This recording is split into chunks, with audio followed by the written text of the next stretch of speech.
우리 강 목사님은 혹시 모르니까 화이트보드 좀 여기 잠깐 갖다 주세요. 자, 오늘 이제 마태복음 24장의 말씀을 통해서 여러분들이 예수님의 종말에 대한 교훈의 말씀을 함께 보도록 하겠습니다. 우리가 이 종말에 대한 이런 부분이 언제 일어날지 모르지만 기초적인 지식이 있어야 미혹되지 않을 수가 있습니다. 여러분들이 그런 어떤 그 잘못된 이 종말에 대한 것들로 인해서 여러분들의 삶이 신앙이 흔들리거나 또는 미혹을 받아서 넘어지거나 하는 이런 일들을 방지할 수 있기 때문에 우리가 이 종말에 대한 질서라든지 이런 마지막 때에 대한 질서들을 몰라도 안 되고 또 알아야 됩니다. 왜냐하면 성경은 지금까지 하나님의 역사로 하나님께서 지금까지 말씀하신 모든 것들이 다 이루어져 왔고, 그리고 현재 이루어지고 있고 앞으로 이루어질 것이기 때문에 우리가 마치 어떤 부분들을 보면은 말도 안 되는 이야기 같은 사건들이 있습니다. 그렇지만 바로 어떤 경우는 정말 판타지 같은 경우도 있습니다. 우리가 성경에 정경을 채택하는 과정에 있어서 에녹서라는 게 있습니다. 에녹이 자기 아들 무드셀라를 낳고 그가 무드셀라의 이름이 뜻이 하나님의 심판이 임한다라는 그 뜻으로 말미암아서 그가 거기서 하나님과 동행하기로 작정하고 300년을 하나님과 동행합니다. 여러분, 제가 지금 현재까지 어설프지만 하나님과 15년을 동행했는데요. 부족하게 동행했어요.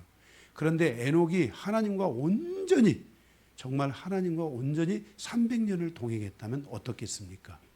그래서 이 에녹에 대한 이야기들이 유다서에도 조금 언급이 되고 있고 성경에 언급된 곳들이 있는데, 그런데 이 에녹서에 보면은 그 에녹의 삶이 굉장히 판타스틱합니다.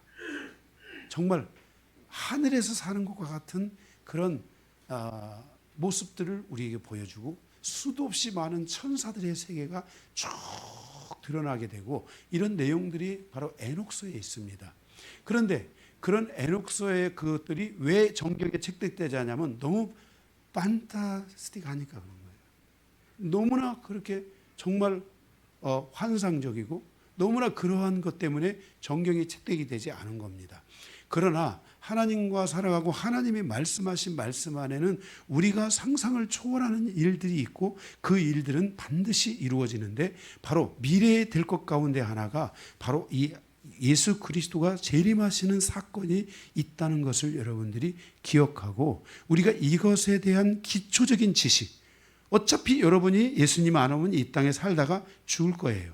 그런데 그 지식을 가지고 거기에 따른 믿음을 갖고 거기에 따른 지혜를 가지고 살다가 죽는 거하고 거기에 대한 지식도 없고 그리고 거기에 따른 믿음도 없고 아무런 어떤 방향성이 없이 살다가 죽는 것과는 완전한 차이가 있습니다. 왜냐하면 이것은 종말에 하나님의 심판과 관계된 거기 때문에 굉장히 중요한 겁니다.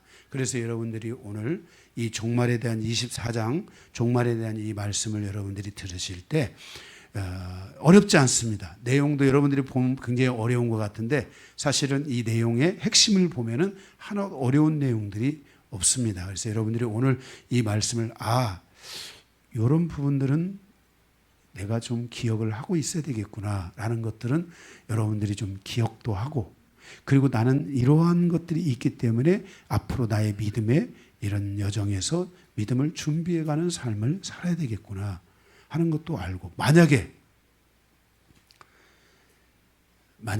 정말 예수님의 이 재림에 맞아 종말이 온다면 거기에는 지혜가 있어야 됩니다. 근데 그 지혜는 뭐과 함께 풀어진다고요? 하나님의 말씀, 이 계시와 함께 풀어지기 때문에 말씀을 많이 아는 자들이 바로 그때 그 하나님의 지혜를 가지고 갈 수가 있게 되는 겁니다. 그래서 이런 종말의 시대를 살아가는 데 있어서는 이런 지혜들이 굉장히 중요하다는 것을 여러분들이 아시기 바랍니다. 예로 다니엘서에 보면 다니엘이 많은 그 이스라엘이 남유다가 멸망을 하고, 그리고 이제 그 바벨론의 포로로 잡혀가고 페르시아 시대를 맞이하는데, 그 바벨론으로부터 페르시아가 지배하는 그때까지 다니엘이 생존합니다. 그러면서 그가 4명인가의 왕을 섬기는데, 국무총리로서의 왕을 섬기는데, 그때 다니엘에게 뭐가 있어야 됐겠습니까? 지혜가 있어야 돼요. 그런데 다니엘이 지혜를 가질 수밖에 없었던 이유 중에 하나는 다니엘이 하나님의 말씀에 대한 계시가 출중한 자였다는 것입니다. 탁월한 자였다는 것입니다. 그래서 하나님의 지혜를 가지고 그 어려운 시대를 쭉 풀어가는 우리는 다니엘을 보고, 그러한 다니엘의 그 여정에 대한 예언서를 기록하고 있는 것이 바로 다니엘서입니다. 우리 교회에서는 이미 다니엘서 강의를 다 했습니다. 그래서 기회가 되면 또 다니엘서를 해야 되겠지만은, 어쨌든 여러분들이 이렇게 종말의 시대를 살아가는 우리는 종말에 대한 준비, 대비, 이런 것들이 여러분들에게 기초적으로 있어야 된다는 것을 기억해 주시기 바랍니다. 오늘 말씀은 서론을 보고 본론에 가서 말씀을 3개의 대주로 나눠서 함께 살펴보도록 하겠습니다. 화이트보드를 사용할 수도 있고 안 할 수도 있고, 여러분들이, 왜냐하면 이제 편하게 이해하기 쉽게 여러분들에게 말씀을 드리기 위해서 그렇습니다. 서론입니다. 오늘 1절에서 2절에 보게 되면 예수께서 성전에서 나와 가실 때에 제자들이 성전 건물들을 가리켜 보이려고 나아오니 대답하여 이르시되 이 모든 것을 보지 못하느냐? 내가 진실로 너희에게 이르노니 돌 하나도 돌 위에 남지 않고 다 무너뜨려지리라 그랬습니다. 이 말씀의 내용은 예수님께서 그 헤롯 성전에서 나오시면서 그 헤롯 성전이 지어지고 있는 상황에 대한 것들을 보시면서 예언하신 내용인데요. 이 내용에 대한 자세한 설명은 누가복음 21장 1절에서 4절에 보면 자세한 내용들이 기록되어 있습니다. 성전에서 헌금을 하고 있는 부자와 과부가 있었습니다. 예수님이 그것을 보셨습니다. 그리고 과부는 2렙돈의 예물을 하나님께 드렸습니다. 그런데 부자의 헌금보다 가난한 과부의 2렙돈이 더 귀하다라고 말씀을 하십니다. 왜냐하면 가난한 과부는 자신의 전부를 하나님께 드렸기 때문입니다. 그리고 그렇게 헌금을 드리는 그것을 보시고, 그리고 하나님께 드려진 이 헌금이 헤롯 성전을 건축하는 데 쓰여지고 있는 것을 보셨습니다. 헌금이 성전을 건축하는 데 쓰여지는 것은 잘못된 것은 아닙니다. 그러나 지금 이들이 건축하고 있는 이 헤롯 성전은 하나님이 지으라고 한 것이 아니고, 하나님이 지어라, 정말 하나님께서 정말 필요해서 지어라 했다면은 그것은 지어야 되겠지만은, 그것은 하나님이 그 성전을 지으라 한 성전이 아니고, 그것은 헤롯 자신이 자신의 성 이름으로 그 성전을 건축하고 있었던 것입니다.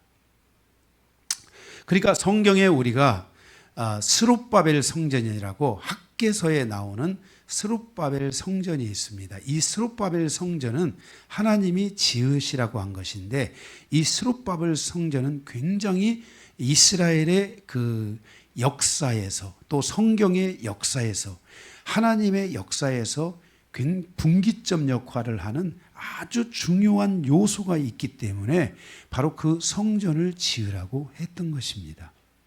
그러니까 그 성전을 보수해야 되는 거지, 그 성전을 헐고 자기 이름을 내기 위해서 헤롯 성전을 또 지을 필요가 없었다는 겁니다.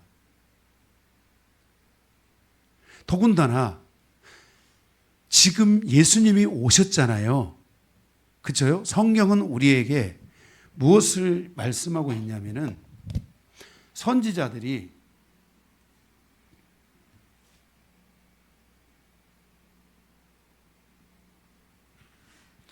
선지자들이 예수 그리스도에 대한 예언을 하셨단 말이에요. 예수님에 대한 예언을 하셨어요.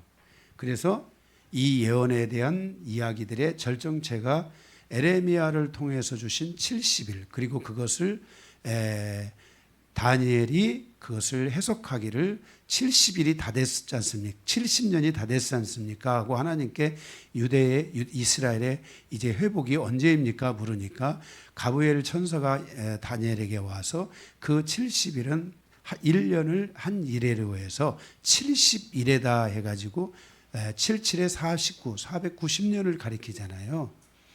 그런데 여기까지가 69일입니다. 예수님이 여기에 오셨으니까, 예수님이 오셨잖아요, 이때요. 그러니까 마지막 뭐만 가면 되는 거예요? 한일에. 이 한일에는 몇 년이에요? 7년만 가면 되는 거잖아요. 그죠? 예.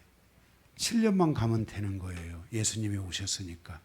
그러니까 지금 성전이 중요한 것이 아니라 이스라엘 백성들의 구원과 회복이 중요한 거예요. 그죠? 성전이 중요한 게 아니라 성전 대신 예수님이 오셨단 말이에요.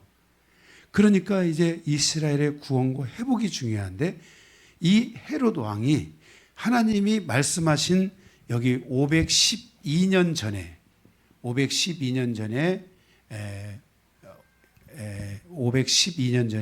이 스룹바벨 성전이 지어졌는데, 이 성전을 그냥 보수하고 가면 되는데, 이 성전을 헐고 여기에서 지금 그 헤롯이 BC 30년 전부터 이 헤롯 성전을 짓기 시작한 겁니다. 70년 동안 지은 거거든요. 그래서 이렇게 짓기 시작하는데 자기 이름을 내기 위해서, 이게 헤롯이 정치적으로 사두개인 제사장들과 연합해가지고 이제 자기의 그 어떤 정치적 세력과 힘을 드러내기 위해서 헤롯 성전을 짓는 거예요. 하나님이 지으라고 한 성전을 허물어 버리고 자기 성전을 짓는 거예요. 그래서 예수님이 하신 말씀이 이 돌 위에 돌 하나도 남기지 않고 저 헤롯 성전을 가리켜서 허물어질 것이다. 그래서 이 성전이 여기 30년 전부터 돼서 여기 이때부터 졌나 해가지고 어쨌든 이때부터 이렇게 적어서 여기가 30년 동안 지었는데, 이대로 완성이 거의 언젠가 완성이 되고요. 그리고 나서 AD 72년에 그 로마의 티투스 장군에 의해서 이 성전이 완전히 다 정말 소멸돼, 완전히 다 거기에 싹 돌 하나도 남기지 않고 싹 다 쓰러지게 되는 것을 보게 돼요. 예수님이 여기에 오셨는데 69일이라고 그랬잖아요. 그러니까 이제 말씀하신 그 예수님이 십자가에 죽으시고 나면 7년이 있다가 누가 오셔야 돼요? 예수님이 오셔야 되잖아요. 여기가 재림이잖아요. 그죠? 7년 있다 예수님이 오셔야 되잖아요. 그래서 제자들도 예수님이 금방 오실 줄 알았어요. 다 바로 오실 줄 알았어요. 그리고 실질적으로 그때 당시에 네로 황제나 이런 로마 이 통치를 받는 세대였기 때문에 너무나 많은 고통과 아픔이 존재하는 시대를 그때 그 시대가 살아가고 있었던 거예요. 그래서 예수님이 금방이라도 오실 줄 알았어요. 그런데 예수님이 이때 뭐라고 말씀하셨냐면은 이방인의 충만한 수와 유대인의, 성경은 유대인에까지 나와요. 충만한 수가 채워지면 이 시간이 움직일 거다. 뭐가 움직여요? 7년 마지막 한일회가 이게 이루어지는데, 요한계시록은 이것을 3년 반씩 나눴잖아요. 2분의 1씩. 그죠? 이 시간이 움직여질 거라 그랬어요. 제가 왜 이 말씀을 드리냐면은 예수님이 몇 월 며칠 날 언제 오신다 이런 거는 없어요. 날짜가 들어갈 수가 없어요. 이미 예수님이 말씀하신 날짜는 다 갔어요, 안 갔어요? 다 채워진 거예요, 여기까지. 예수님이 십자가에 죽으시기 전에 전날 밤, 예수님이 전날 밤 그 말씀을 하신 거예요. 이제 이방인의 충만한 수와 유대인의 충만한 수가 채워지면 마지막 한 일회가 카운트다운 될 것이다. 그때 내가 다시 너에게 올 것이다라고 주님이 그렇게 말씀하셨어요. 그러니까 뭐 예수님이 뭐 몇 년 있다 온다, 뭐 몇 년 몇 월 며칠 날 온다, 언제 온다, 이건 다 거짓말이에요. 이해가 되십니까?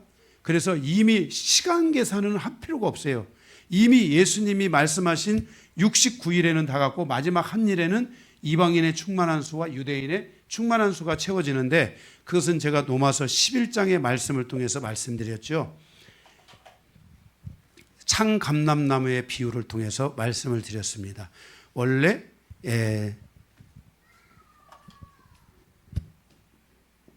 이게 참감람나무예요. 그런데 여기에 많은 열매들이 이렇게 딱딱딱 있었죠. 이렇게요. 그런데 하나님께서 이스라엘을 미련하게 해가지고 미련하게 해서 이 참감람나무에서 얼마의 무리를 멸망에 이르게 하나님이 허락하시고 이 위에 이방인들이 세워지게 한 거예요. 이해가 되세요? 예. 이게 얼마를 여기에 하나님께서 그래서 세워지게 해서 여기에 충만한 수와 여기에 충만한 수가 세워졌는데, 사도 바울이 이방인에게 복음을 전하고 로마에서 로마 교회에 그 하나님의 말씀의 복음을 전하며 이 로마서를 쓰게 되는데, 로마서는 믿음의 뼈대, 믿음의 구조를 가리키고 있는 건데, 그 로마서의 마지막 11장에 가서 결정적으로 중요한 이야기를 하는데, 그게 뭐냐면 유대인의 넘어짐이 이방인의 세워짐이 된 것과 같이 마지막 때에 이방인의 넘어짐이 유대인의 세워짐이 되리라 그랬어요. 만약에 이방인들 가운데 누군가가 이 하나의 가지가 꺾이면, 믿음에서 떨어져 나가면, 이 믿음에서 떨어져 나간 이 자리에 누가 들어오는 거예요? 유대인이 들어온다는 거예요. 그래서 이방인들은 믿음에서 떨어지면 그냥 바로 미련해져요. 그래서 교회 시험에 들고 교회 어떤 과정에서 떨어져 나간 사람들이 정말로 교회로 다시 들어오는, 믿음으로 다시 들어오는 그것이 얼마나 힘든지 알아야 돼요. 그래서 여러분들이 정말 믿음 안에서 살아가는 성도들로서 우리가 우리 가족 구원이나 뭐 우리가 천국 가면 가족하고 같이 사는 건 아닙니다. 그러나 이 땅에 있는 나의 믿음의 도리로서 가족들의 구원을 위해 여러분들이 기도하셔야 되고, 또 우리 모든 성도들이 여러분의 믿음이 온전해지고 건강한 믿음, 정말 그런 믿음을 가지고서 여러분들이 믿음 생활을 함으로 인해서 여러분들이 믿음에서 견고하게 서 있는 분들이 돼야지, 사도 바울과 같이 믿음을 지킬 줄 알아야 되지, 이 믿음에서 떨어져 나가는 순간 유대인이 미련하게 된 것처럼 여러분들도 미련하게 돼서 믿음 안으로 다시 돌아온다는 것은 굉장히 어려워요. 내가 믿음에 떠났다가 다시 믿음 안으로 하나님이 나를 여기까지 인도하셨다면 그것은 여러분에게 정말 하나님의 그 특별한 은혜가 있는 거고, 정말 그것은 전 축복이라고 믿습니다. 그래서 여러분들의 가족의 믿음에서 혹시 떨어져 나간 영혼들이 있다면 정말 그들을 위해 깊이 기도하셔야 됩니다. 아멘. 예. 왜냐하면 이 자리에서 떨어져 나가면 유대인이 여기에 즉각적으로 들어오게 돼 있어요. 이거는 저의 말이 아니라 사도 바울이 이 계시를 말하고 신비롭도다 신비롭도다 하나님의 비밀이요. 이게 하나님의 비밀이라는 거예요. 그래서 우리가 믿음을 가지고 살아가는 것이 얼마나 위대한 사건인지를 알아야 되고, 종말의 관점에 있어서 이미 종말의 모든 시간은 다 뭐했다? 채워졌다. 지금은 시간적인 의미는 없다. 뭐만 있는 거예요? 유대인의 충만한 수와 이방인의 충만한 수가 어느 시간 안에 창감람나무 안에 채워지기 시작할 때, 그때 예수님이 다시 오신다는 것을 우리에게 말씀하여 주고 있습니다. 요거 치워주셔도 될 것 같아요.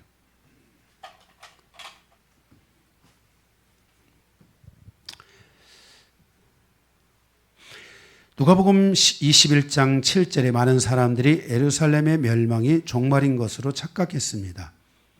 진정으로 종말이 오느냐? 언제 오느냐?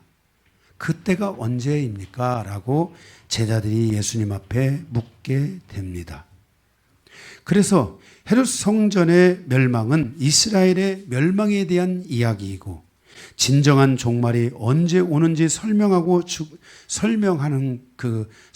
주고 있는 것은 바로 예수님께서 제자들의 그러한 궁금증을 풀어주시기 위해서 예수님이 십자가에 죽으시기 전날 밤인가 전전날 밤, 이 마태복음 24장의 이 말씀, 누가복음 21장의 이 말씀을 통해서 종말에 대한 것들을 우리에게 말씀을 통해 가르쳐 주신 내용입니다.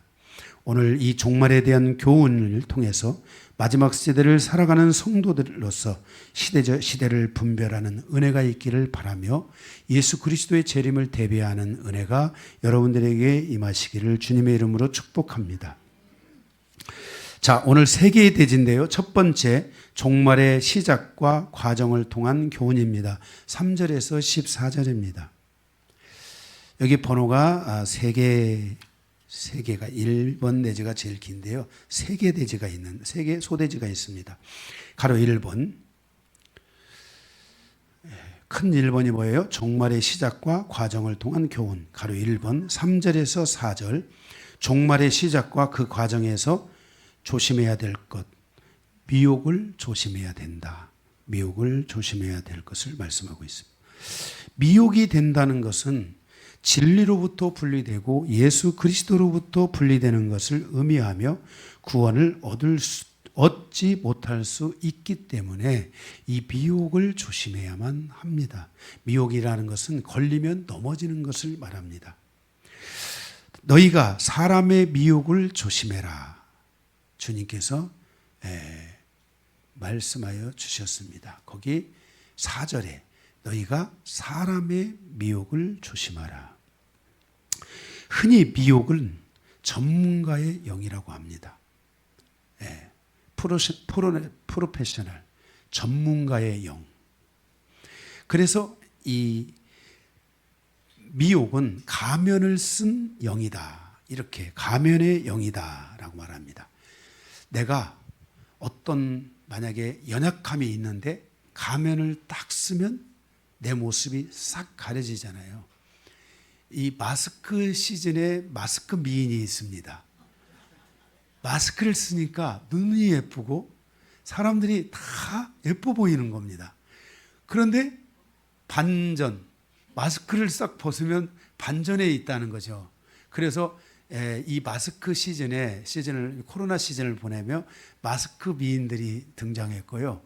그 마스크 벗은 뒤에 오는 반전 때문에 놀라는 경우들도 많이 있었다고 합니다. 제가 어제 이제 임원 무슨 회의가 좀 있었어요. 노예 회의가 있어가지고 갔는데 마스크를 쓰고 목사님을 계속 뵙다가 그 목사님이 잘 안 나오시는 분이었는데 정말 어떻게 나오셨는데 이게 제가 잘 몰라보겠는 거예요. 그래서 어디 다른 노예에서 오셨나 하고 인사를 꾸벅하고 이렇게 가셨어요. 그래서 들어갔는데 오신 거예요. 그러니까 가만히 생각을 해보니까 이분이 잊어버리면 안 되는 아주 중요한 분인 거예요. 제가 옆에 앉았다가 제가 마스크 속에 살다 보니까 목사님을 제가 다 잊어버릴 뻔했습니다. 죄송합니다 하고 인사를 드렸어요. 이렇게 마스크 안에서 참 이런 일들도 있습니다. 근데 이 전문가의 영이라는 것은 가면을 쓴 영이다. 그러니까 그 영을 분별하기 위해서는 먼저 그 영의 목적이 무엇인지를 알기 위해서는 뭘 해야 돼요? 가면을 벗겨야 되니까 이 가면을 벗기는 작업이 중요합니다. 그래서 이 미혹의 영의 가면을 벗기는 가장 최선의 길은 진리로 그 영혼을 계속 먹여야 됩니다. 계속 진리로 그 영혼이 살아가도록 도와주면 이 가면이 싹 벗겨집니다. 그렇지 않다면, 진리가 없다면 그 사람은 가면을 쓰고 자기가 숨어서 무엇인가를 계속 할 수 있다는 것입니다. 이게 바로 영적으로 이 미혹의 영입니다. 가면 뒤에 있는 사람은 보통의 사람인데 예수라는 가면을 쓰고 그 사람이 사람들을 속인다는 겁니다. 그러니까 예수라는 미혹의 가면을 쓰고 사람을 속이니까 얼마나 무섭고 섬뜩합니까? 만약 그가 음란이라는 영의 지배를 받고 어려서부터 성장하는 모든 과정에 음란이 특화된 사람이라면 그 사람이 예수라는 가면을 딱 쓰게 된다면 예수라는 탈을 쓴 음란의 사람이 그 속에 존재할 수 있다는 겁니다. 그래서 미혹을 우리는 조심해야 합니다. 마지막 때 성도들은 이 미혹으로부터 자유로울 수 있기 위해서 하나님의 말씀, 진리의 말씀에 대하여 깊이 알아야 되고 하나님의 말씀을 여러분의 마음에 담아서 그 미혹이 여러분을 향하여 공격하지 못하도록 해야 합니다. 또 그런 미혹을 여러분들이 분별할 수 있어야 됩니다. 자기가 그리스도이거나 그리스도의 영이라고 미혹을 합니다. 자기가 예수의 기름 부음을 받았다. 자기가 예수다라고 미혹하며 자기가 전하는 가르침이 진리라고 말하며 미혹시켜서 말도 안 되는, 그러니까 이 영이라는 것은 참 이게 어려운데요. 이 어둠의 영이 있잖아요. 어둠의 영이 있으면요, 그 영끼리 교류가 일어날 수 있어요.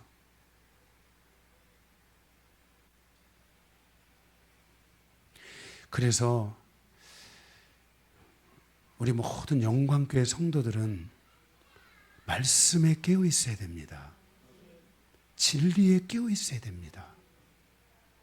그래야지 여러분들이 진리에 깨닫 있고 말씀의 이 계시가 여러분의 심령에 들어가고 여러분 안에서 그것이 믿음이 돼서 오고, 그럴 때 만약에 내가 어떤 대화의 과정에서 음란의 영이 만약에 어떤 강한 사람이나 잡신의 영이 강한, 정말 무당 수준의 갑질이 강한 사람이나 이런 사람들이 와서 나를 향해서 딱 접근할 때 그게 나도 모르게 그 말에 쑥 들어갈 수가 있어요. 그런데 그게 있을 때 여러분들이 이런 진리가 있는 사람, 말씀이 이미 와 있는 사람들은 지혜가 생겨서 그 순간에 탁, 제가 여러분들에게 이것을 쫙 날라드리면은 여러분의 뭐가 탁 다치겠어요? 이 눈꺼풀 샤타가 쫙 내려오지 않겠습니까? 본능적으로 성도는 진리라는 샤타가 있어야 됩니다. 내가 율법으로 가라는 것이 아니고 진리라는 샤타를 통해서 나도 보호하고 그 사람을 보호해야 됩니다. 그래서 주님 마음속으로 기도해야 됩니다. 샤타를 딱 내리며. 우리 옛날에는 성도들에게 제가 세력 차단, 공격 봉쇄 이런 거 가르쳤습니다. 모든 어둠의 세력은 차단, 모든 공격은 차단, 봉쇄. 왜냐하면 우리가 살아가는 세대가 너무나 많은 부분들이 있다 보니까 사람들이 하는 말들이 생각이 이게 완전히 그냥 이거는 자동이 아니라 사동이, 이 생각 자체가 그냥 완전히 이렇게 이미 다 심취되어 있는 분들이 있어요. 이러면 다 들어오는 거예요. 그러다 보면은 자기도 모르게 거기에 끌려가는 거예요. 그래서 그것들을 자동으로 진리 체계를 갖고 셔틀을 갖고 그런 상황에 대해서 여러분들이 주여 저희를 보혈로 덮어주시고 그 영혼을 보혈로 덮어주십시오 하면서 우리는 그 영혼을 멀리해야 되는 게 아니라 보호해야 됩니다. 그 사람이 그런 말을 하고 싶어서 하겠습니까? 응? 그래 하고 싶어서 하는 게 아니잖아요. 예. 어떤 사람들은 만나면 막 이 말마다 돈 예수도 믿어야 되지만 돈 예수도 믿어야 되지만 돈 이런 분들이 있어요. 이게 잡신의 공격을 받는 분일 수 있어요. 물론 경우에 따라서 그런 불신앙의 공격을 받는 분일 수도 있지만, 그런데 그럴 때 그분들을 여러분들이 이겨먹으려면 돈 하는 분은 어떻게 여러분들이 나가서 그 사람, 예를 들어서 우리 여기 세일즈 하시는 분이 있는데 어떻게 계약을 하겠어요? 돈 하고 벌벌 돈 벌 이렇게 가는데 계약이 어렵죠. 그럴 때는 어떻게 해야 되냐면은 주님의 보혈로 그 영혼을 보호하게 해줘야 돼요. 하나님, 저 영혼을 보호해 주십시오. 저 영혼이 정말 나와 좋은 대화를 나눌 수 있도록 성령께서 기름 부어주시고 인도해달라는 이 정도 실력은 여러분들이 지혜가 있어야 돼요. 이거는 여러분들이 무슨 특별한 게 아니라 이런 지혜예요. 사람이 그냥 비 오는데 비 맞는 거하고 우산을 가져서 구멍 뚫린 우산이라도 쓰고 가는 거하고는 차이가 많은 거예요. 그래서 여러분들의 삶이 이렇게 지혜가, 말씀이 있는 사람들은요, 이런 게 딱 움직여요. 아니 무슨 뭐 자기가 예수다 하고 뭐 자기가 뭐 이렇게 막 진짜 나는 진짜 그 사람, 그 예수라는 사람을 보면서 그 사람이 나처럼 핸섬이나 한다든지 뭐 좀 뭔가 갖췄으면 난 말도 안 하겠어. 진짜 막 그냥 기생 코라비 같이 생겨가지고 이상하게 생긴 이런 사람을 갖다서 예수라고 하고 쫓아가고, 아우 정말 나는 막 그게 뭐냐면은 진리가 없다 보니까 영적인 교류들이 일어나는 거예요. 어둠의 영 안에서, 사단의 그런 영적인 흐름 안에서 일어나는 것들이에요. 이런 것들에 여러분들이 속아 넘어가지 않기 위해서는 바로 이 미혹이 되지 않을 수 있는 진리의 이 여러분 안에 체계들이 갖춰져야 되고 진리가 갖춰져야 돼요. 상처 많은 사람들이 대화를 하면요, 다 이해가 돼요. 아, 그래. 이런 사람 결혼하잖아요. 그러면 그냥 거의 24시간 싸운다고 봐야 돼요. 상처가 많은 사람은 절대로 다른 사람의 말을 잘 포용하지 않아요. 그럼 어떻게 해야 되느냐? 상처가 있는 사람은 상처가 좀 덜한 사람하고 결혼을 해야 되고, 그런 것들을 사람이 살아가면서 조율하면서 살아가야 되지. 응? 대화할 때는 다 좋아. 아, 그래. 나도 그런 아픔이 있었어. 처음에 대화할 때는 다 맞지. 그런데 살면서는 달라. 살면서는 다른 거야. 이런 영적인 흐름들, 이런 어둠의 영 안에서 움직이는 영적인 흐름들이 있는데, 여러분들이 이런 것들로부터 조금 더 담대해지고 그러려면 여러분들의 삶에 이런 미혹, 진리에 대한 미혹을 받지 않으려면 말씀을 좀 가까이 하는 그런 삶이 여러분들에게 이루어져야 된다는 것을 꼭 기억하시기 바랍니다. 특별히 시한부 종말이나 지나친 긴급한 종말론들을 통해서 사람들의 마음을 움직이려고 하는 것들을 조심해야 됩니다. 지금도 그런 게 있는지 모르지만 옛날에 종말론이 막 태울 때, 그때 세대주의 전천년선이나 이런 것을 믿는 종말론, 이런 것들에 의해서 사람들이 막 다 헌금해가지고 막 교회에다 헌금해서 막 산속으로 들어가고 막 산속에 가서 막 무슨 뭐 어떤 타운을 짓고 거기에서 막 거해야 되고 막 감자 키워서 감자 먹고 막 그런 말도 안 되는 이야기들이 막 일어나는 거예요. 이 시한부 종말이에요. 예수님이 언제 오신다. 예수님이 언제 날짜 들어가면 다 거짓말이라는 걸 알아야 돼요. 예수님은 날짜는 이제 끝났어요. 다 끝났어요. 이제 이방인의 충만한 수와 유대인의 충만한 수가 와야 되는데 지금 이방인의 충만한 수들은 많이 채워졌어요. 복음이 안전해진 곳이 없어요. 이제는 이방인들을 걸러내는 작업들을 하는 거예요. 예? 마지막 때 사단이가 와서 공격을 할 때 거기에 넘어지면 안 돼요. 예. 그래서 그 모든 시간은 이제 누구만 아신다겠어요? 아들도 모르고 아버지만 아신다라고 성경에 말씀하고 있다는 것을 기억해야 돼요.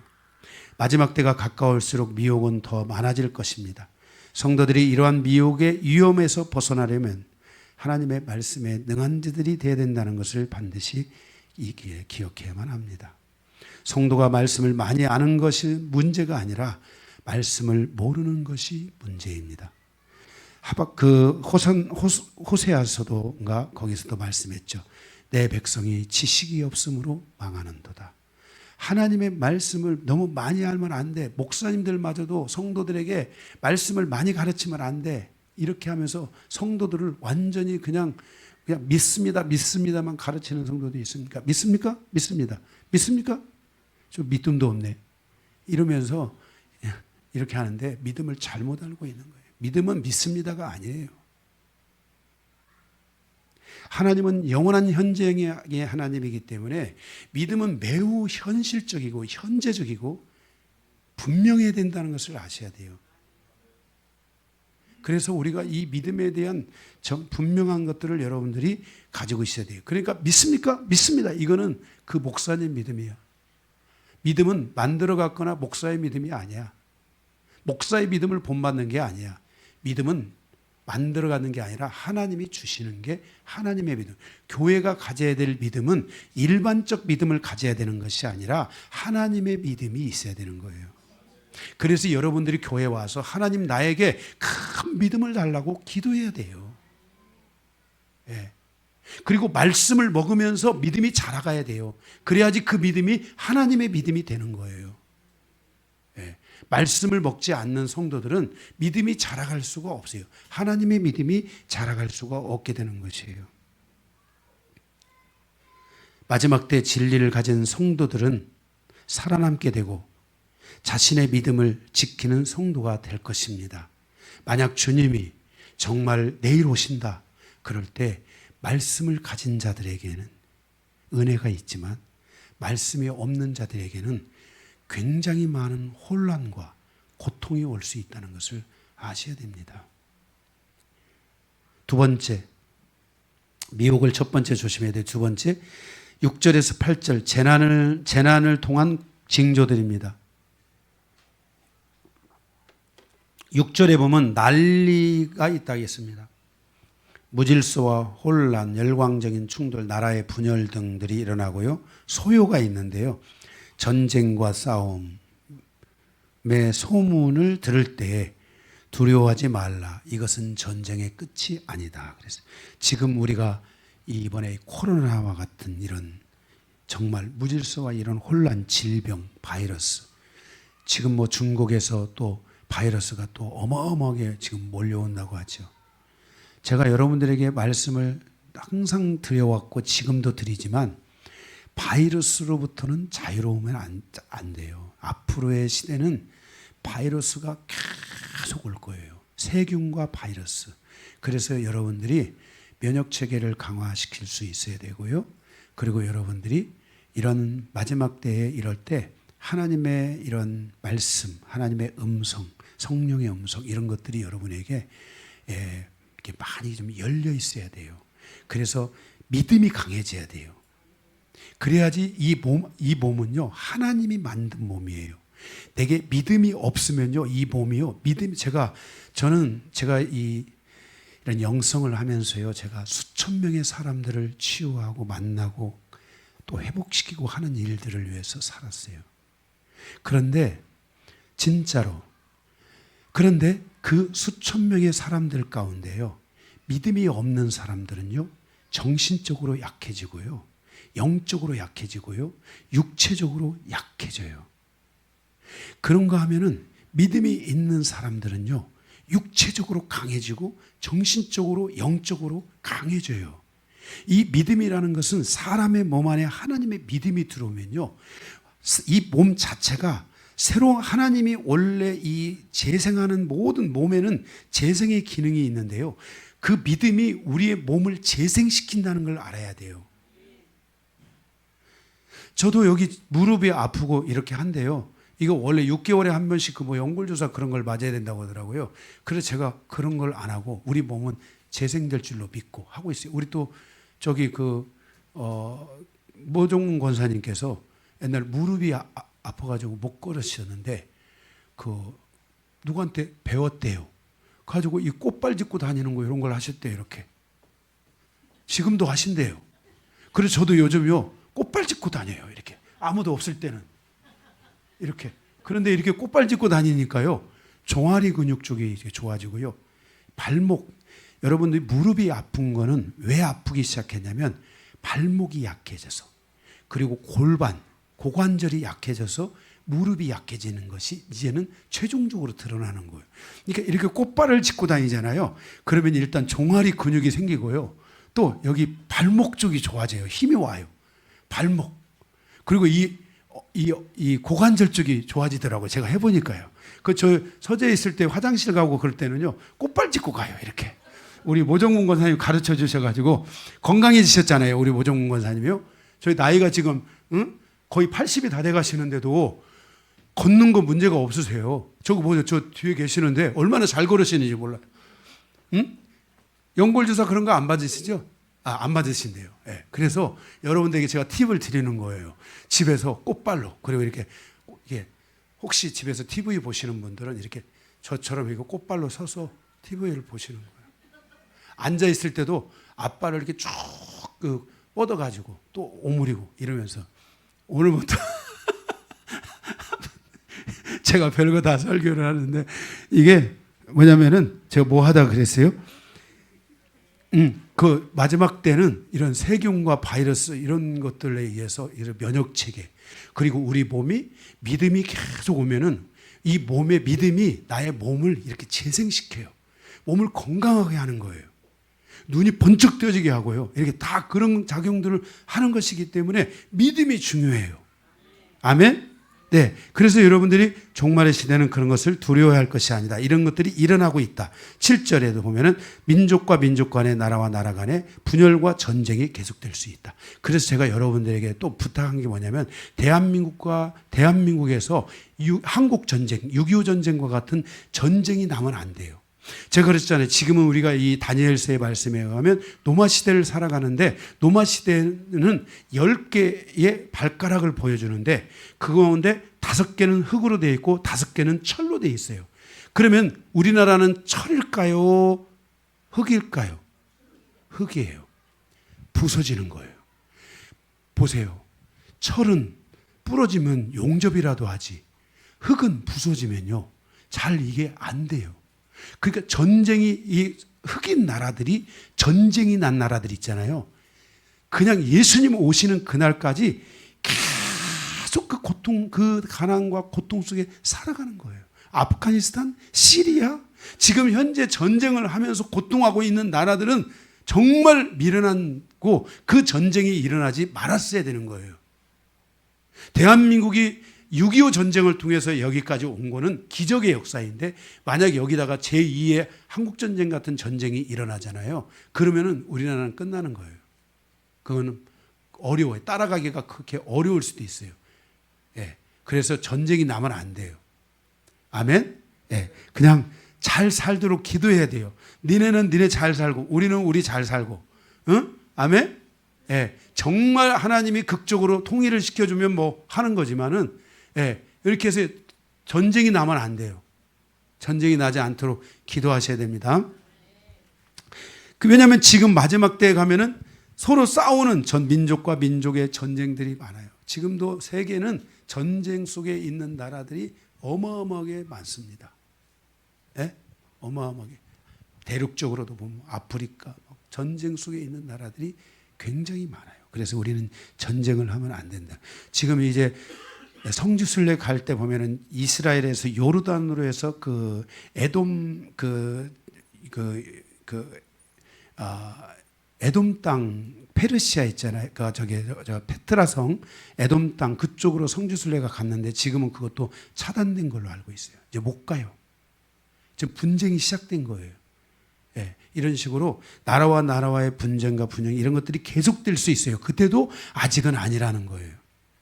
7절에 곳곳에 큰 지진이 있고요, 기근, 전염병들이 일어나요. 아까도 말씀드렸죠. 무서운 일, 무서운 광경, 공포들, 큰 공포들, 상상을 초월한 쓰나미, 이런 것들이 계속 종말의 시대는 오는 거예요. 그리고 하늘로부터 큰 징조가 있을 거예요. 어마어마한 태풍, 태풍은 하늘에서 발생하는 것인데, 이런 태풍들이 발생해서 한 도시를 이렇게 막 얼음산으로 만들어버릴 수도 있는 이런 무시무시한 일들이 앞으로 우리가 살아가는 종말의 시대에 일어날 것이다. 근데 이때도 아직은 아니다. 그러나 이것도 뭐예요? 주님의 오시는 징조라는 거예요. 이런 징조들이 계속 세계 곳곳에서 일어날 것이다. 지금 현재 세계에 기본적으로 지진이 일어날 거라고 이미 예상되어 있고 예고되어 있는 지진들만 하더라도 상당히 있어요. 지금 터키에 지난번에 지진이 났잖아요. 그 터키로부터 계속 지진이 지금 앞으로 그 지역에 발생할 거고요. 그쪽 이쪽으로 또 내려오면서 또 이쪽 일본 쪽에도 계속되는 지진들이 큰 지진, 일본에 지금 얼마나 큰 지진이 올지 모르지만은 그런 큰 지진들이 이미 예고되어 있어요. 제가 6월 20 며칠 날 시찰에서 그 일본 지역 성지순례 쪽으로 해서 제가 3일 동안 갔다 오는데 지진 나지 않도록 기도해 주세요. 네. 네. 그 정도로 지금 지진이 긴박한 시대를 우리가 살아가고 있어요. 이런 부분들이 일어난다 할지라도 이것은 8절에 보면 뭐라 했냐면은 재난의 시작이라 그랬어요. 시작이에요. 이게 지금 이런 일들이 계속 2000년 동안 계속되어 왔고 지금 갈수록 그러한 것들은 더 강화되고 있고 지금 현재 우리나라만 하더라도 지금 이 날씨가 우리가 현재 우리나라의 지금 현재적 날씨가 굉장히 불균형적인 날씨예요. 제가 이거를 느낀 게 한 2년 전인가 3년 전부터 우리나라가 날씨가 묘해요. 그 어떤 찬란함이 없어요. 이 미세먼지를 떠나서요.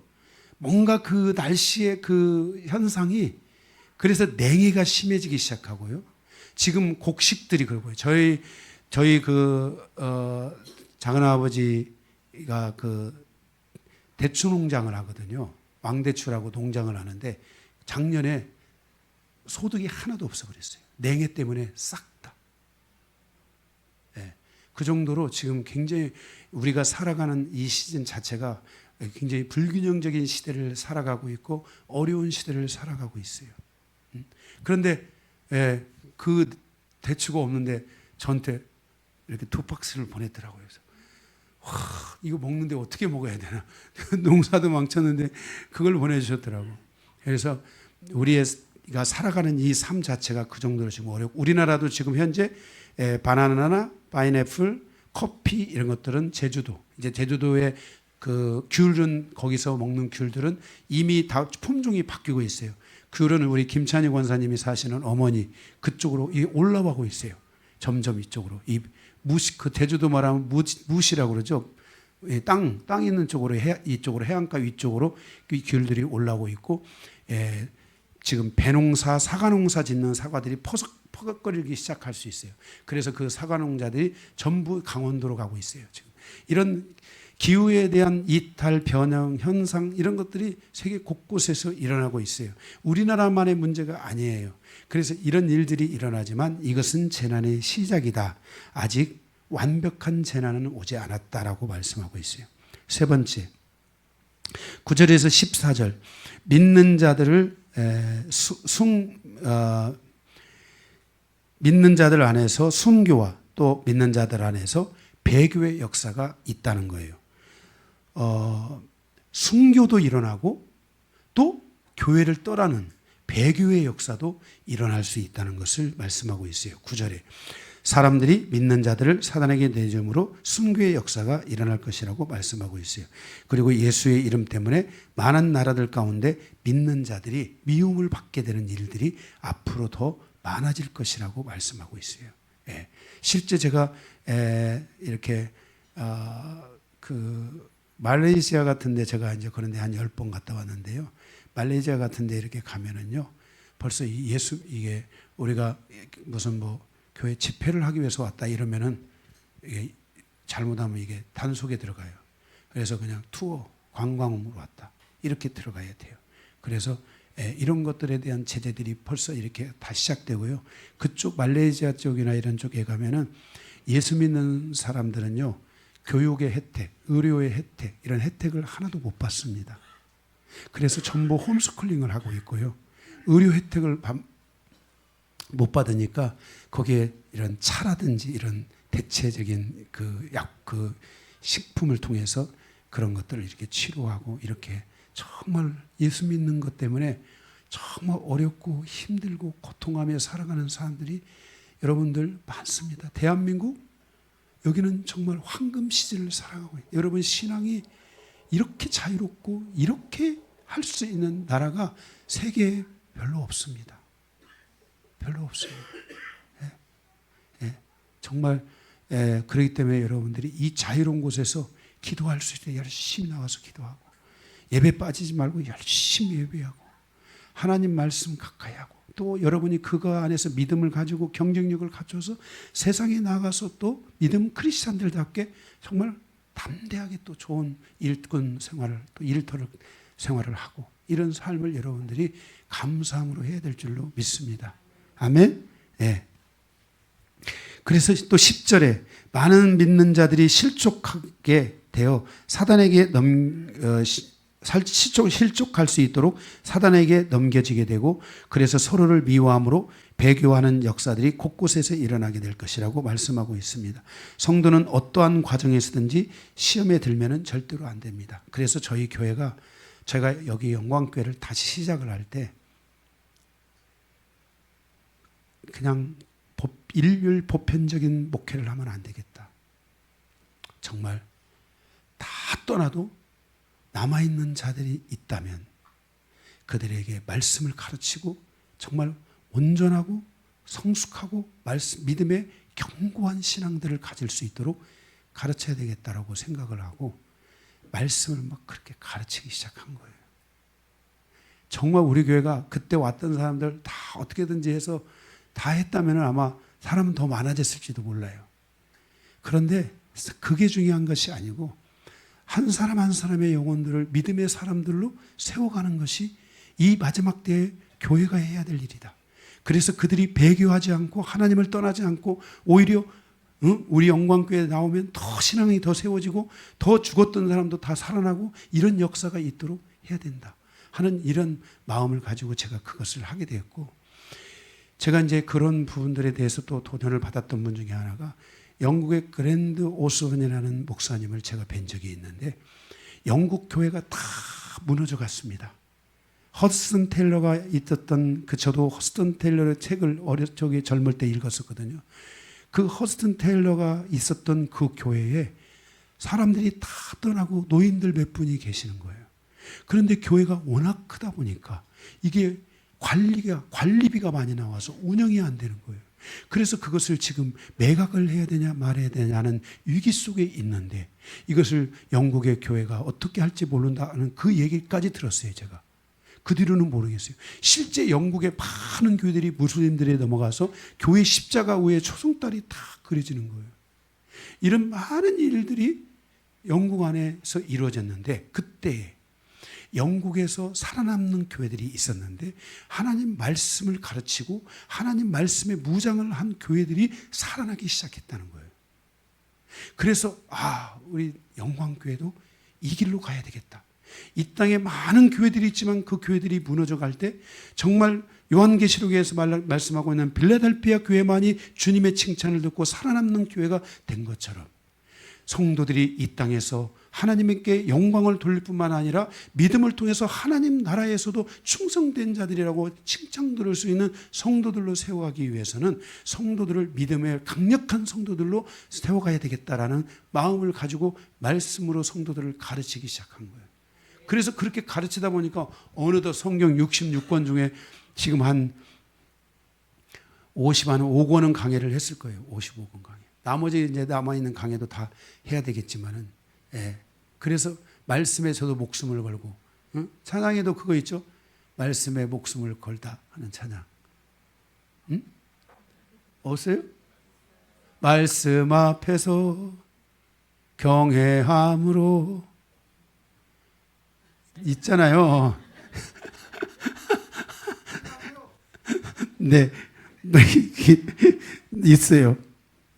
그래 어쨌든 여러분들이 이렇게 이런 일들이 있기 때문에 시험에 들지 말아야 돼요. 주기도문에 보면은 주기도문 강해했잖아요. 주기도문에 보면 우리를 시험에 들게 하지 마시옵고 그랬어요. 절대 여러분 이 기도를 여러분들이 제가 주기도문 할 때 8개로 나눠서 주기도문의 기도를 하라고 가르쳤는데 거기에 사람의 일 4가지 중에 하나가 있는데 그게 바로 시험에 들지 않게 해달라고 기도하라고 했어요. 시험에 든다는 것은 우리는 그냥 나 교회 다니다가 오늘 시험 들었어. 안 나와. 이렇게 하는데 여러분들이 그 시험에 들어서 나가는 순간에 사단이가 발목에다가 사단의 덫을 탁 치는 거예요. 그러면 못 와요. 오기가 힘들 수도 있어요. 그래도 우리 교회는 정말 나 가도 또 오는 경우가 있다고 저는 믿지만 아직은 덫이 안 채워진 거야. 제가 계속 가만 안 놔두거든. 계속 기도하고 중보하고 덫은 안 채워진 거야. 그래서 오는 경우가 있지만은 이게 일반적인 데서는 그냥 가면 사단이가 덫을 탁 쳐버려요. 그래서 위험한 상태가. 그래서 시험에 들지 않기를 위해 기도해 줘야 돼요. 아멘? 네, 그것을 위해 여러분도 기도하고 서로 기도해 주고 또 그렇게 하시기를 바랍니다. 그 다음에 11절에 보니까 거짓 선지자들의 가르침을 조심해야 된다고 했어요. 또 불법이 존재한다고 했어요. 진리가 아닌 가르침들을 조심해야 된다는 거예요. 진리는 우리의 심령을 뜨겁게 만들지만 불법은 우리의 심령을 식어지게 만듭니다. 13절에 성도들은 이 모든 공격으로부터 자신을 지키고 견디고 이겨내야 합니다.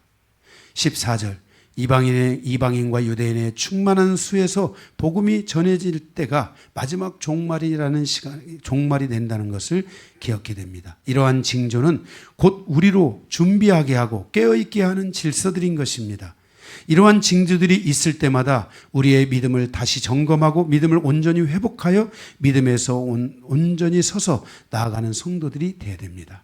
코로나 시즌에 많은 사람들이 믿음에 떠났잖아요. 그런데요, 코로나 시즌에 많은 사람들이 견고한 믿음에 세워진 분들도 많아요. 우리 영광교회는 코로나 시즌에 아무 일도 안 일어났지만 정말 우리 영광교회는 코로나 시즌에 오히려 믿음이 더 견고하게 세워진 교회 중에 하나예요. 이겨낸 거예요. 그런데 앞으로도 더 어떤 일들이 일어날지도 모르는데 우리 성도들이 말씀과 믿음 안에서 이것들을 다 이겨낼 수 있어야 돼요. 이겨낼 때 여러분의 일터도 이겨내질 수 있고 여러분의 삶, 가정, 모든 기업들도 다 이겨낼 수 있는 거예요. 아멘? 예. 그래서 우리가 이런 것들을 이겨내는 신앙들이 있으셔야 돼요. 그래서 여러분들이 말씀 안에 무장하는 성도로서 살아가시기를 주님의 이름으로 부탁합니다. 큰 2번, 첫 번째가 종말의 시작과 과정을 통한 교훈이었고요. 두 번째가 종말의 끝을 통한 교훈입니다. 15절에서 31절. 종말의 끝. 이 종말의 끝에 대해서도 3개가 있는데요. 첫 번째, 마지막 한 일의 시작은 언제인가? 15절에서 28절. 예루살렘의 환란에 대해서 성경은 말씀을 하고 있는데 여기서 지금 이 1절, 2절에서 말한 그 이스라엘의 그 멸망이 아니라 이제 진짜 예루살렘, 진짜 이스라엘이 큰 환란의 때를 맞이하게 될 것을 말씀하고 있어요. 제가 아까 7년을 얘기했는데 거기에 3년 반, 전 3년 반은 이방인들 교회가 받는 핍박을 말하고 있어요. 그리고 후 3년 반은 유대인이 받는 핍박을 말하고 있어요. 그래서 유대인들은 이 마지막 핍박의 시간을 통해서 마지막 추수를 하고 있어요.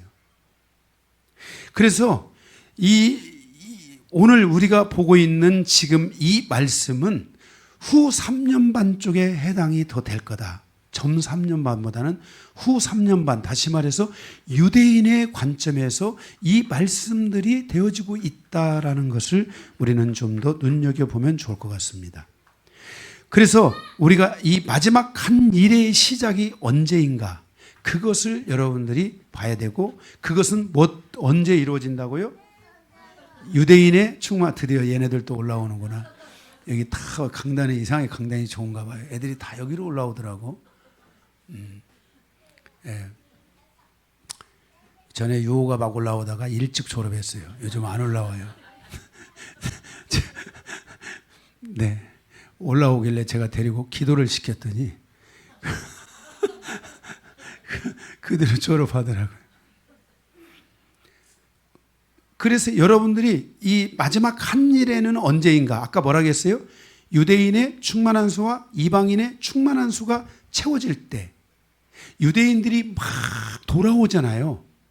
그러면 이방인들이 지금 창 감람나무에서 막 떨어지고 있는 거예요. 그리고 유대인들이 하나님을 향해서 회개하면서 하나님을 찬양하며 예수님을 찬양하면서 예수님을 이름을 부르면서 돌아와요. 이때가 여러분들이 7년 대환란의 시작점이 될 수도 있다 하는 것을 기억해야 돼요. 지금은 아직 메시안 육주나 이런 사람들이 일어났지만 저는 메시안 육주는 성경에서 말하는 그런 그룹은 아니라고 말씀을 드렸어요. 많은 유대인들이 신앙 안에 돌아오고 있지만 그들이 이 유대교의 시오니즘과 연결되면 안 돼요.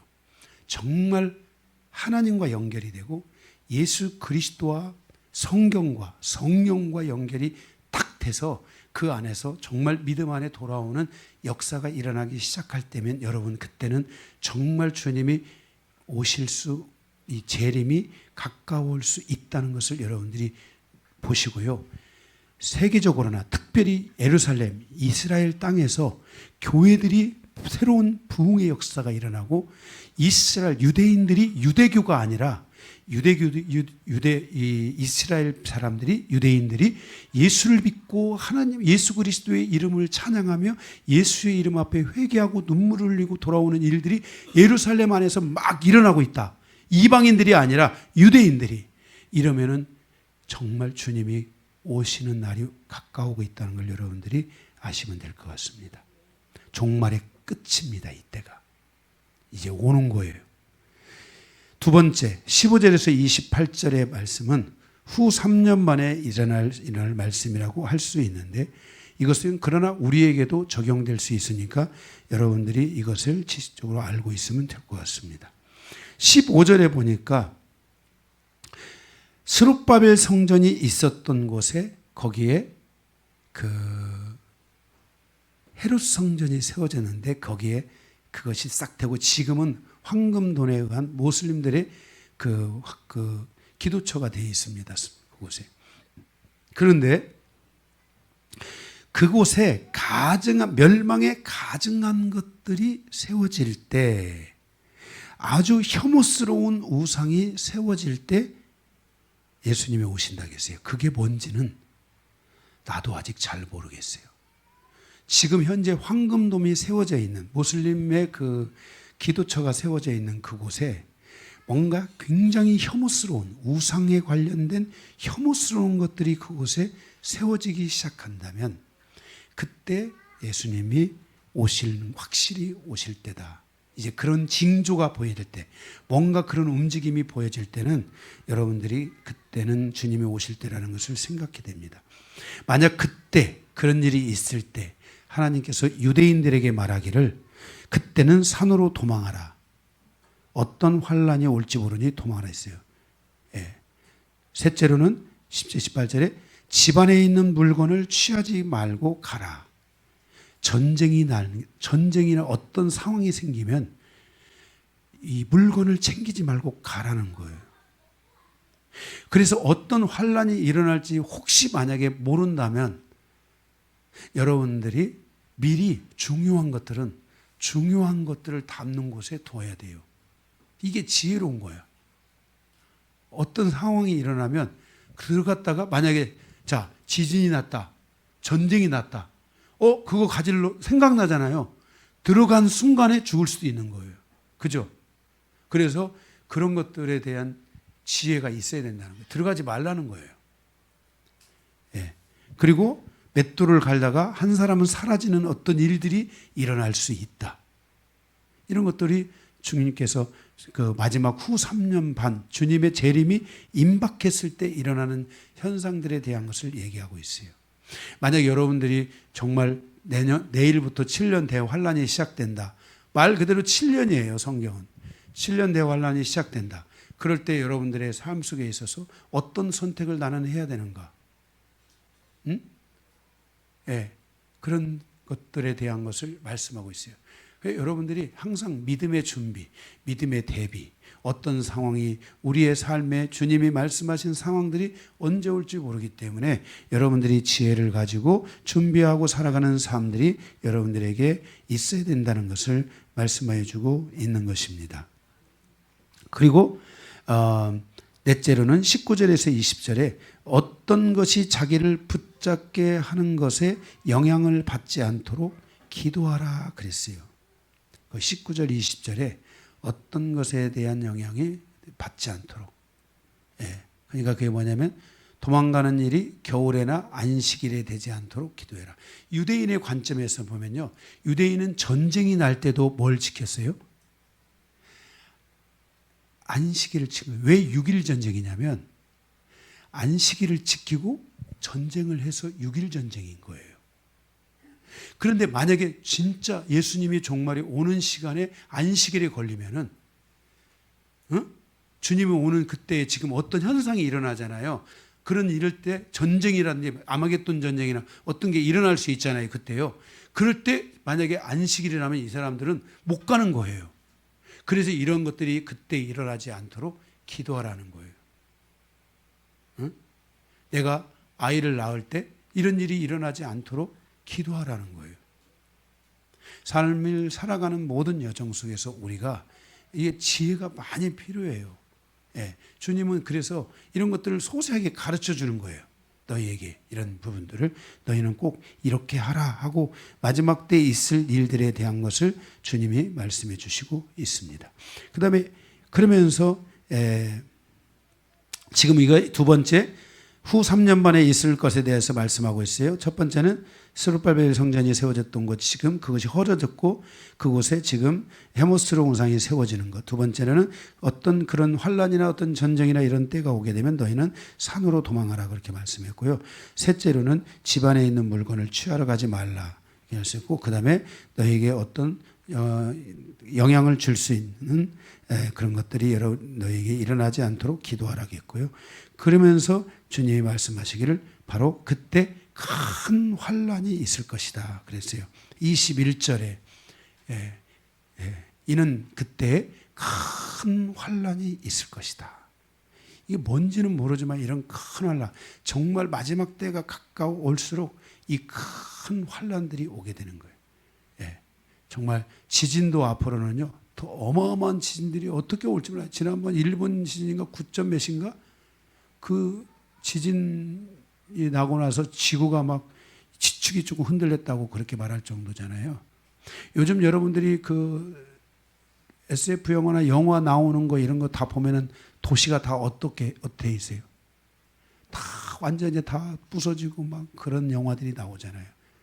그죠? 예, 그게 지금 미래에 대한 모습을 우리에게 간접적으로 보여주고 있는 거거든요. 우리가 로봇 나온다고 했을 때 로봇가 나올 거라고 생각했어요. 저 어릴 적에 로봇 마징가 제트 뭐 그거 20 뭐 철인 28호 이런 거 보면서 아톰 뭐 이런 거 보면서 정말 그런 거에 올 거라고 누가 생각했어요. 그런데 지금 그런 로봇가 오잖아요. 우리 여기 그 공판권 여사님이 로봇 만드는 그 회사 부장님이세요. 로봇 물어보세요. 얼마나 많이 지금 우리의 가까이 개발이 돼. 우리나라 지금 로봇들이 세계 시장에서 지금 막 놀라운 앞으로 일들이 일어날 거라고 믿습니다. 그래요? 그죠? 우리 로봇의 시장이? 그 로봇가 아니에요?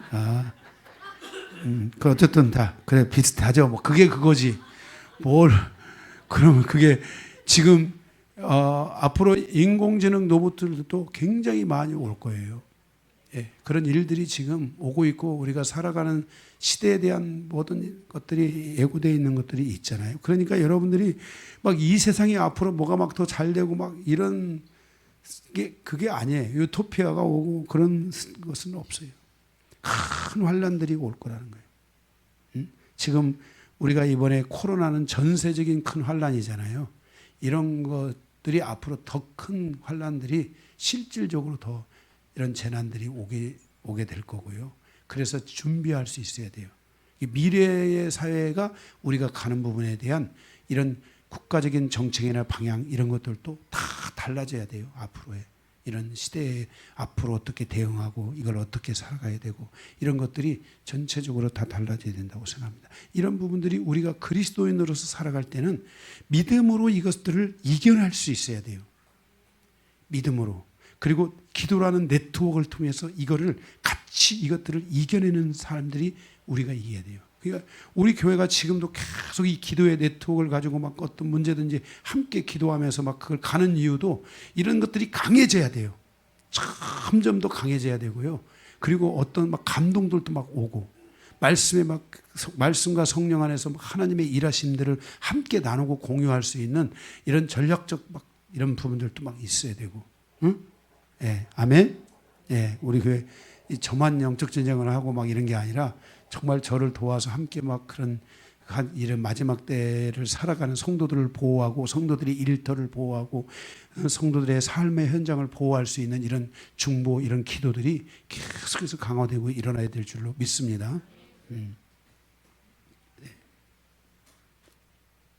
그리고 22절에 이런 환난은 그날을 감하여 줄 것이라고 해서 이런 환난이 길어지면요 진짜로 힘들 수 있어요. 근데 이런 것들을 감해요. 그래서 보세요. 바이러스나 이런 코로나가 발생해도 이거를 주님께서 하나님께서 감해 준다는 거예요. 그러니까 언젠가는 끝나는 게 있는데 또 시작되고 또 끝나면 또 시작되고 이런 일들이 있다는 거예요. 만약에 이게 계속되면은 이제 문제가 되는데 그래도 다행히 이걸 감해 주는 시간들이 있다는 거야. 숨 쉴 수 있도록. 예, 그런 일들이 있다니까 너무 염려하지 마시고 다 예.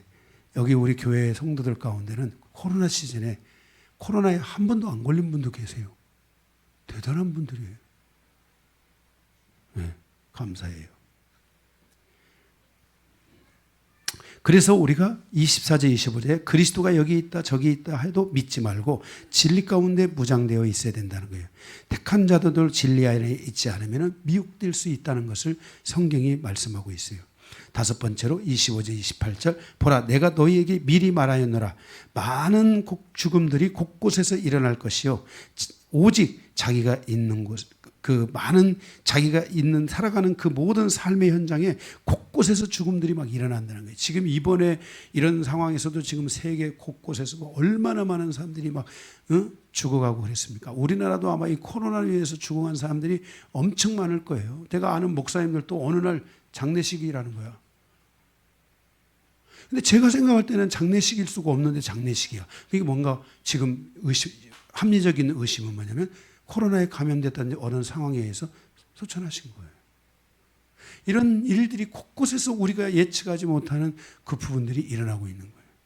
그렇기 때문에 우리가 믿음 안에 깨어있고 말씀 안에 깨어있고 담대하게 깨어있을 때 하나님께서 우리에게 계속 새 힘을 주시는 거예요. 그리고 기도의 네트워크를 통해서 계속 중보하면서 계속 하나님의 은혜 안에 살아가는 그런 삶의 질서들을 교회가 만들어 가야 돼요. 예, 이제 제가 언제 가면은 이제 앞으로 어느 정도 가면 큰 교회가 중심이 된 시대는 지나갈 거라고 생각해요, 저는. 왜? 그런 것들을 할 수가 없어요. 시설은 좋을지 몰라도 우리가 시설은 뭐 요즘은 여러분들 집에 가정들마다 뭐 시설이 안 좋습니까? 교회 가서 꼭 화장실을 가야만이 그 화려한 화장실을 가야만이 여러분들이 변을 보는 시대입니까? 그게 아니잖아요. 그렇기 때문에 제가 큰 교회를 탓하려고 하는 게 아니라 전에는 작은 교회들이 큰 교회가 세워지는 뿌리 역할을 했어요. 그래서 작은 교회들이 사람들이 큰 교회로 가가지고 이동해서요. 큰 교회를 세우는 일들이 있었지만은 영국이나 이런 교회들, 미국 이런 교회들을 보면 큰 교회들이 다 지금 이제는 힘을 잃어가고 있어요. 그러면서 다시 말씀 중심적이고 정말 영적인 네트워크를 갖고 실질적인 믿음의 네트워크를 가진 교회들이 다시 살아나고 있는 현상들이 생겨가고 있어요. 아마 그 앞으로는 그렇게 저는 갈 거라고 보고 있고 그래서 저는 서두르지 않는 거예요. 제가 뭐 교회 성장에 이런 거에 저는 정말 원래도 그런 것에 관심이 없어요. 나는 한 사람의 영혼이 오는 것에 대해서 처음에는 막 무서워했어요. 못 오게 했어요. 진짜 못 오게 했어요. 여기 뭐 성도들 막 누가 오고 싶다 해서 오고 그런 교회가 아니에요.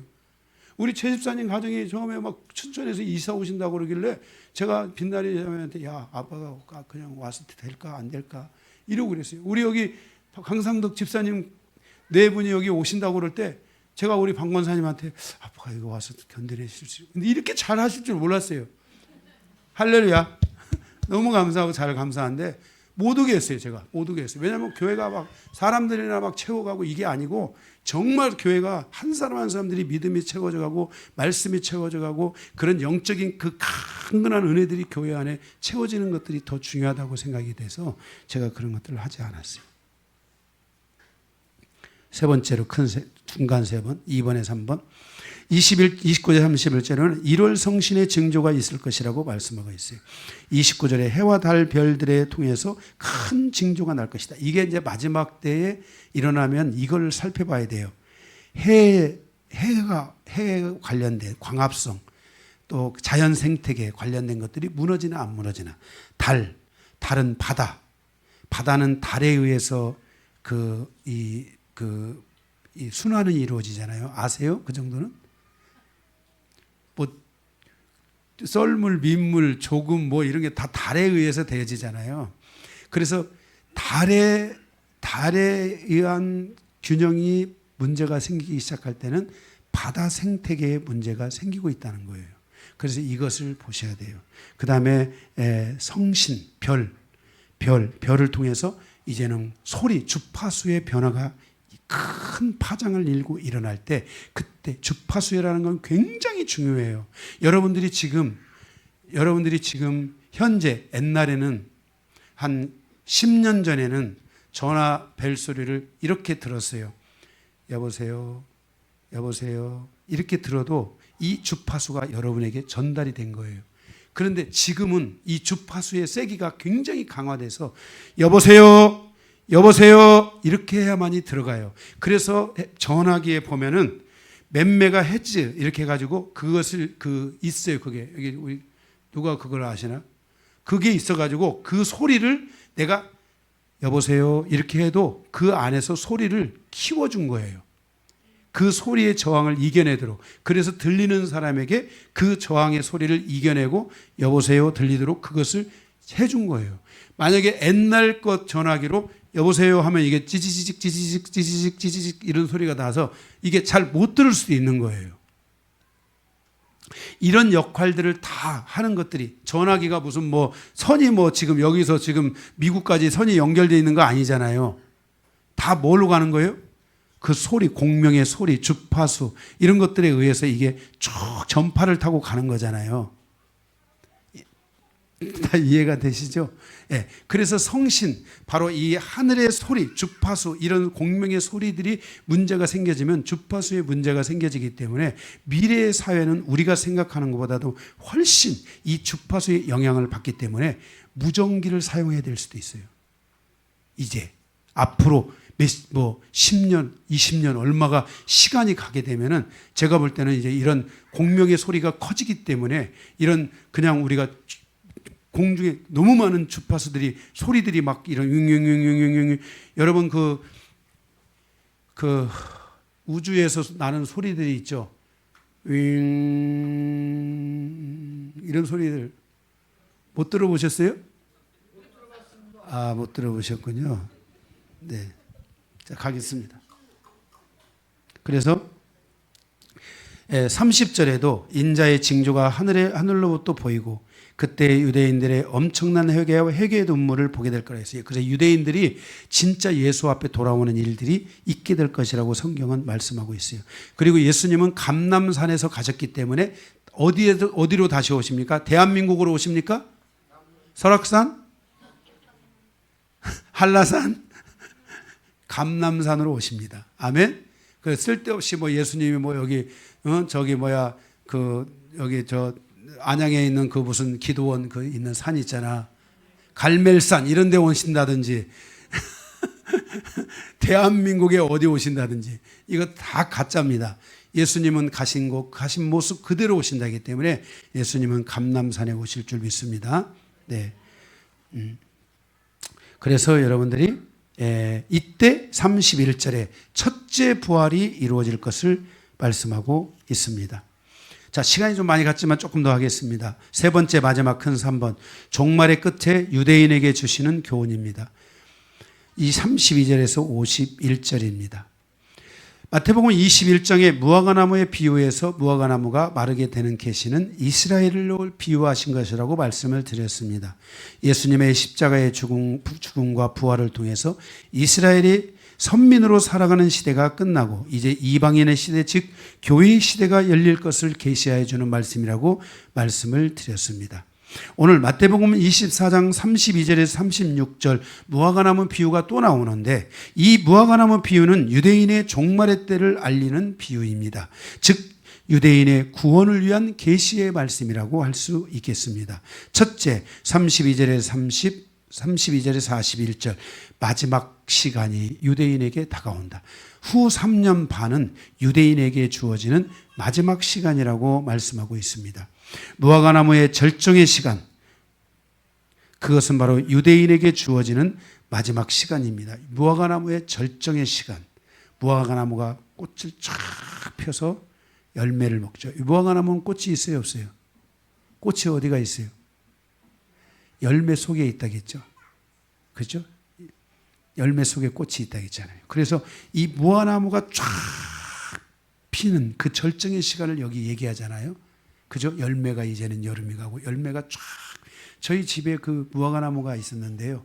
그 비 오는 날 여름에 가고 나면요, 무화과나무가 쫙 벌어져 있어요. 예, 그러면 가서 싹 따가지고 그것을 싹 벗겨서 먹으면요, 정말 맛있어요. 예, 바로 그 무화과나무 절정의 시간, 유대인들이 돌아오는 시간이 하나님이 주시겠다고 말씀하고 있어요. 그러니까 우리는 정말 유대인이 불쌍하긴 하지만은 이방인들이 떨어지면 안 돼요. 참 감람나무에서 절대로 떨어지면 안 돼요. 여러분의 믿음은 지켜도 되고 안 지켜도 되고 이런 게 아니라 그 믿음 견고하게 지켜야 돼요. 네. 아멘. 네. 33절 인자가 가까이 오는 것을 분별하라고 말씀하고 있어요. 그래서 33절에 보면은 이와 같이 너희도 이 모든 일을 보거든. 이게 뭐예요? 유대인들이 돌아오는 것을 보거든. 유대인들이 마지막 구원의 역사가 일어나는 조짐들이 보이거든. 주님에 가까워오고 있다는 것을 여러분들이 기억해야 된다는 거예요. 34절 16절 그때 그날은 누구만 아신다고요? 아버지만 아신다고 말씀하고 있어요. 그때는 예문을 주고 있는데요. 37절에서 39절에 노아의 때와 같다라고 말씀했어요. 노아의 때가 정말 그렇게 비가 오리라고 누구도 상상했겠습니까? 그런데 노아의 그 가족들이 타고 난 다음에 그 다음에 문이 닫히고 비가 쏟아지기 시작해가지고 40일 동안이나 비가 멈추지 않았는데, 종말의 시간에는 물로 심판하지 않냐고, 뭘로 심판한다 했어요? 불로 심판한다 했잖아요. 예, 그래서 불로 심판하는 그때가 온다고 말씀하고 있어요. 뭐 어떤 불일지는 모르겠어요. 어떤 혹자들은 세계 전쟁에서 핵전쟁이 일어날 것이다라고 얘기하는 분들도 있지만은, 그러나 실질적으로 이 핵전쟁 이전에 정말 하나님이 하늘에서 불을 떨어뜨려서 정말 심판하는 뭔가 그런 분명한 역사가 있지 않겠나 생각합니다. 그 40절에 41절 그때 정말 그때 인자가 오게 될 것이다, 이렇게 말씀하고 있습니다. 그러므로 두 번째 3번에 2번 42절에서 43절 깨어 있어야 한다라고 말씀하고 있습니다. 언제 오실, 이 깨어 있다라는 것은 원어의 뜻은 망보다 이런 뜻입니다. 언제 오실지 망을 보라는 거예요. 이것은 쭉 시대가 돌아가는 것을 살피라는 거예요. 여러분이 인생을 살아가면서 뉴스를 보고 세계에 돌아가는 많은 상황을 보고 살피라는 거예요. 이런 어려운 시즌들을 보낼 때 살피라는 거예요. 예, 그래서 살펴라. 왜? 43절에 주님이 도적같이 오시기 때문에 그랬어요. 세 번째 44절에서 51절 준비하고 있으라 그랬어요. 44절에 각기 자기 믿음에 대해서 미리미리 준비되어야 한다라고 말씀했어요. 미리미리 준비해야 된다는 거예요. 준비하지 않는 자는 구원을 얻을 수 없다는 거예요. 지금 준비해야 된다는 거예요. 예문을 줬어요. 거기 비유로 충성되고 지혜로운 종에 대한 비유를 주셨어요. 이 충성되고 지혜로운 종에 대한 비유를 보면 45절에서 47절에 보면 성도들에게 믿음의 말씀을 나누어 줄 충성되고 지혜로운 종이 누구인가? 이런 종들이 마지막 때에 서야 된다는 거예요. 하나님의 말씀을 나눠줄 자들. 성도들의 믿음을 세워줄 자들이 세워져야 된다는 거예요.